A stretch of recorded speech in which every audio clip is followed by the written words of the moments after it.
I was born and raised in South Korea in a small town called Gumi. I was born in a lucky time when the country was going through an economic boom. A very different country from the Korean War in 1953 when the country was one of the poorest countries in the world. I was interested in making money from a young age. When I was in kindergarten, I sold gum to my classmates at 10 cents per gum. I lost money from it, but it sparked my interest in money. I grew up in a middle-class family. My dad worked in the engineering department for LG Electronics, one of the largest tech companies in South Korea. It is the only company he worked for before retiring. My mom did the harder work of raising me. Because my dad worked for a large tech company, he never got laid off or fired from the company even when the country was going through financial crises such as the Asian financial crisis of 1997, the tech crash of 2000 to 2002, and the financial crisis of 2007 through 2009. So I never felt money hardships throughout my childhood, a privilege not many have. As LG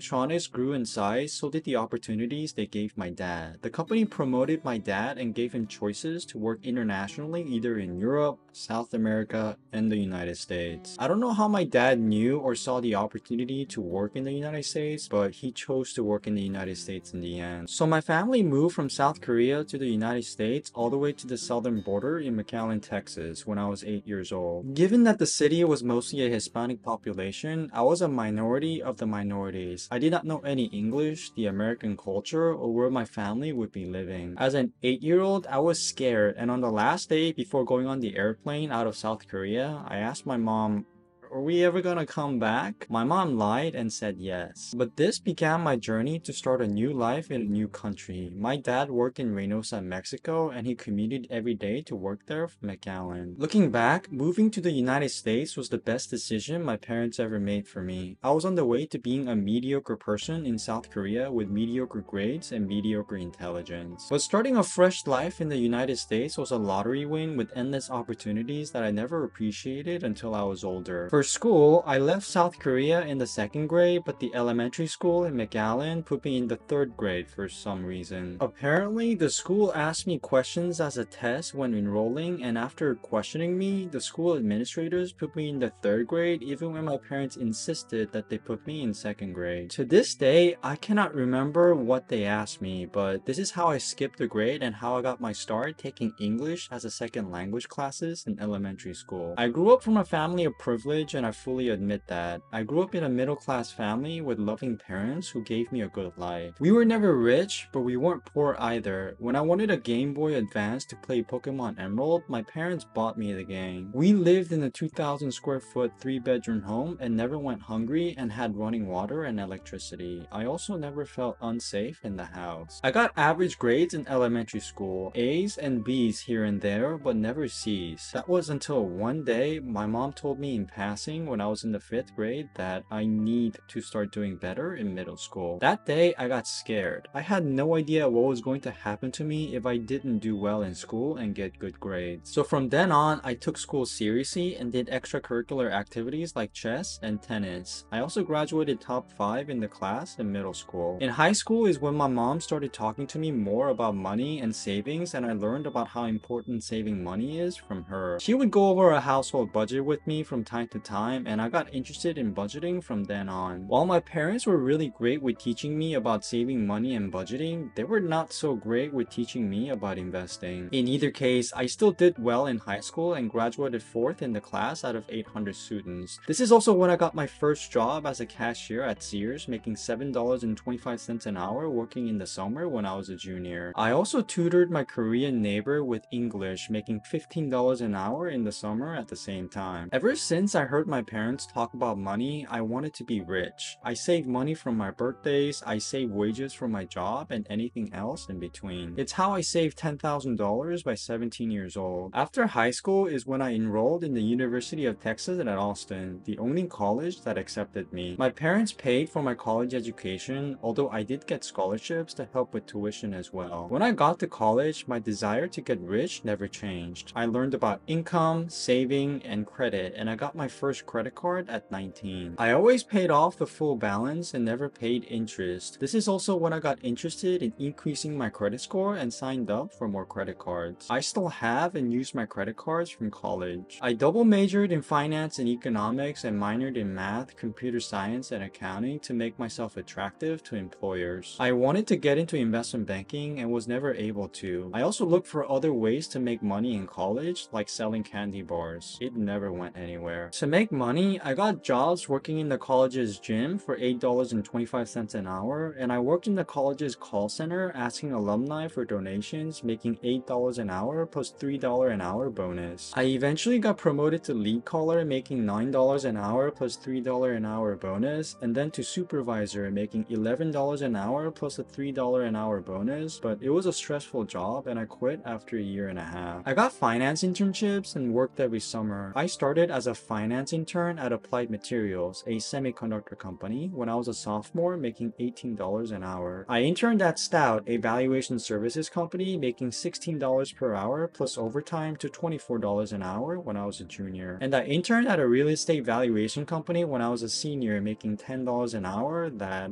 I got fired from. If you want to know the story of me getting fired, comment internship below. I saved everything I could from the jobs. I ate at free events around campus, I took the bus and walked everywhere, and used my student ID to get discounts as much as I could. I also wanted a job after graduating college, so I interviewed everywhere I could and got job offers from Oracle, Deloitte, Flex, Stout, and BVBA Compass. I chose BVBA Compass, making $52,500 per year, and this is how I started my career. After saving most of my paychecks, I graduated UT Austin debt-free with $40,000 in savings. My parents then gave me $5,000 to buy my first used car when I graduated college. It was a 2015 Nissan Versa Note SV hatchback, and I contributed $5,500 to pay for the rest of the car. Therefore, I did not have any car payments. I never went into debt to pay for college or a car, which is an advantage that many don't have. After graduating college, I still kept up my frugal habits. For rent, I never paid more than $1,000 per month from 21 to 25 years old. I got a nicer apartment paying more than $1,000 per month when I got a girlfriend who I really liked. With my first job at BVBA Compass, I opened up a 401k and started maxing it out and invested into the S&P 500. I opened more credit cards in the meantime to increase my credit score and let time do the work for me as far as investments go. The reason why I invested all of my money into the S&P 500 was because I read Financial Independence Retire Early blogs and the FIRE community in the internet. I had no idea why they were giving all of the information for free, but I learned about personal finance through the blogs. Because I was maxing out my 401k, I was living paycheck to paycheck because I was only making $52,500 at the time. It hurt every paycheck because I paid all of my bills with the leftover money that didn't go into the 401k. But I was building wealth at the time and I was interested more in my future than the present me. So I patiently waited month after month until I saved my first $100,000 at 23. After I saved my first $100,000, I kept going because I wanted to save more. And I kept being extremely frugal all throughout this time and saved my first $500,000 by 28 years old, which I say how in